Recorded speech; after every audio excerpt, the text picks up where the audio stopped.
నా పేరు బుర్రి సాగర్, బహుజన్ సమాజ్ పార్టీ నర్సంపేట నియోజకవర్గ అధ్యక్షునిగా పనిచేస్తున్నా. ఈ ఒక్కసారికి మన కోనేటి సుజాత గారిని మైబాద్ ఎంపీ అభ్యర్థిగా పోటీ చేస్తున్నది.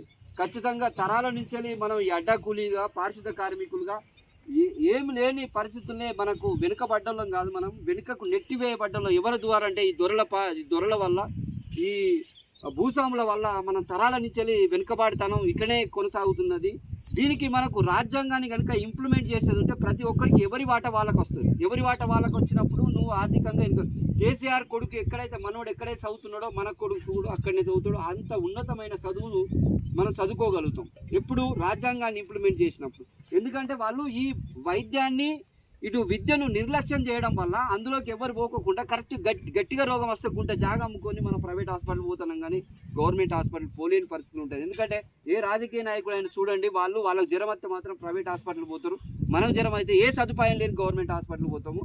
అదే మన విద్య కానీ వైద్యం కానీ చదువుకునే విద్య కూడా ఏదో గవర్నమెంట్ స్కూళ్ళలో చదివితే వచ్చిరాని చదువులు మనం వాళ్ళు చెప్పడం వల్ల మనం అంటే దాంట్లో యొక్క ప్రాధాన్యత లేక చెప్పలేని పరిస్థితిలో వాళ్ళు ఉంటారు. సౌకర్యాలు కరెక్ట్గా కల్పించినప్పుడు దాని మీద శ్రద్ధ చూసుకున్నప్పుడు ఖచ్చితంగా విద్య కూడా మంచిగా అందుతాయి. కాబట్టి విద్య వైద్యం అనేది రెండు మనకు ఉచితంగా ఇచ్చేది ఉంటే మనకి పేదరికం ఉండదు. మనకు ఖర్చు అయ్యేది రెండింటి దగ్గరనే. పిల్లలకు ₹1,00,000 కట్టాలి సంవత్సరానికి, కొంతమంది 50,000 కట్టాలి, కొంతమంది 2 లక్షలు కట్టాలి. ఇట్లాంటి పరిస్థితుల్లో పిల్లలకు ఖర్చు అయితే తర్వాత వైద్యానికి ఖర్చు అవుతుంది.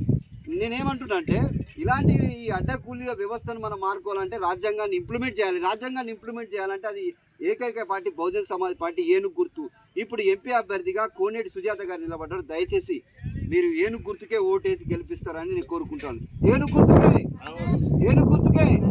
థ్యాంక్ యూ అమ్మ, థ్యాంక్ యూ. ఇచ్చిన అవకాశానికి ధన్యవాదాలు.